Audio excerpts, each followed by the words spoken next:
Hello friends, આજે આપણે બનાવીશું લીલા જુવારના પોપમાંથી એકદમ ટેસ્ટી અને હેલ્ધી વેરાયટી બનાવીશું. તેમાં ફૂલ પ્રમાણમાં વેજીટેબલ છે અને પચવામાં પણ એકદમ હલકું, ડાયટિંગ માટે પણ ખાઈ શકાય તેવો નાસ્તો બનાવીશું. તો ચલો રેસીપી સ્ટાર્ટ કરીએ. એક નાનો કપ લીલી જુવારનો પોક લઈશું.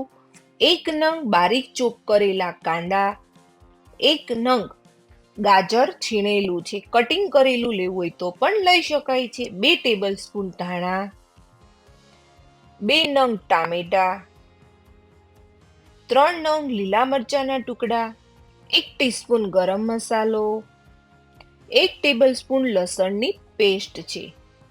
લસણ ન ખાતા હોય તો સ્કીપ કરી શકો છો. 2 ટેબલ સ્પૂન ધાણા જીરું પાવડર. ધાણા જીરું પાવડરથી સ્મેલ ખૂબ જ સારી આવે છે.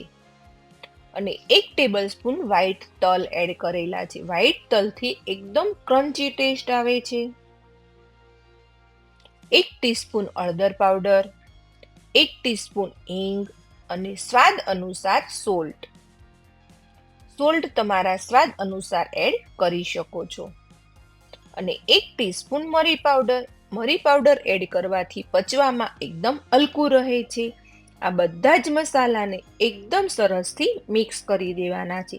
વેજીટેબલમાં મસાલા મિક્સ થઈ જાય ત્યાં સુધી તેને મિક્સ કરવાના છે. આ જોઈને જ ખાવાનું મન થઈ જાય તેવું સરસ એકદમ ગ્રીન સલાડ જેવું તૈયાર થઈ ગયું છે. એમનેમ કાચું ખાવું હોય તો કાચું પણ ખાઈ શકાય છે.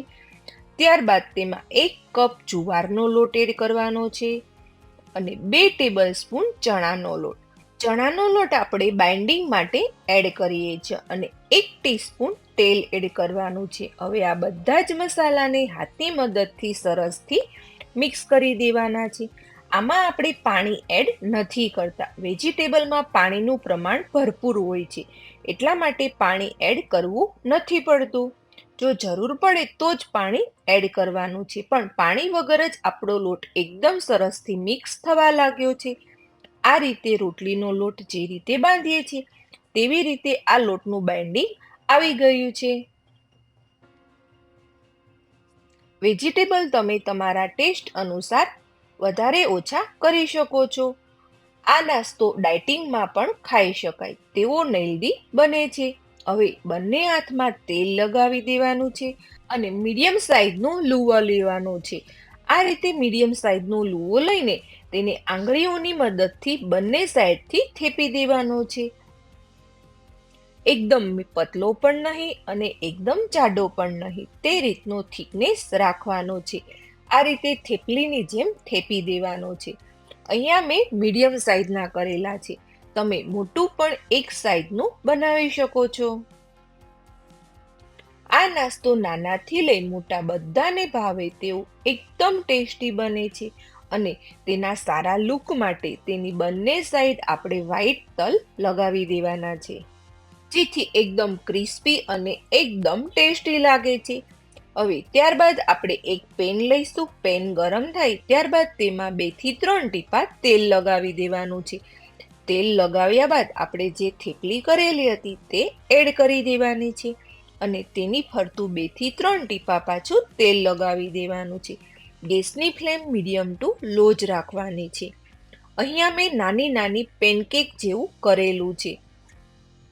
આ નાસ્તો બનાવવો ખૂબ જ ઈઝી છે. વણવાની ઝંઝટ વગર એકદમ ફટાફટ બની જાય છે. હવે તેની આપણે સાઈડ પલટાવી દઈશું. અહીંયા મેં નાના નાના પેનકેક જેવું કરેલું છે. તમે મોટી સાઈઝનું એક પણ કરી શકો છો.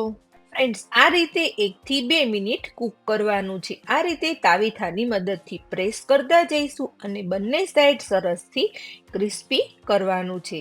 આ નાસ્તો નાનાથી લઈ મોટા બધા લોકોને ખૂબ જ ભાવે તેવો ટેસ્ટી હેલ્ધી બને છે.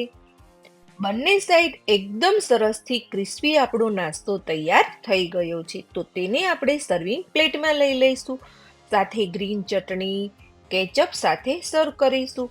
આ નાસ્તો બાળકોના લંચ બોક્સમાં પણ આપી શકાય છે.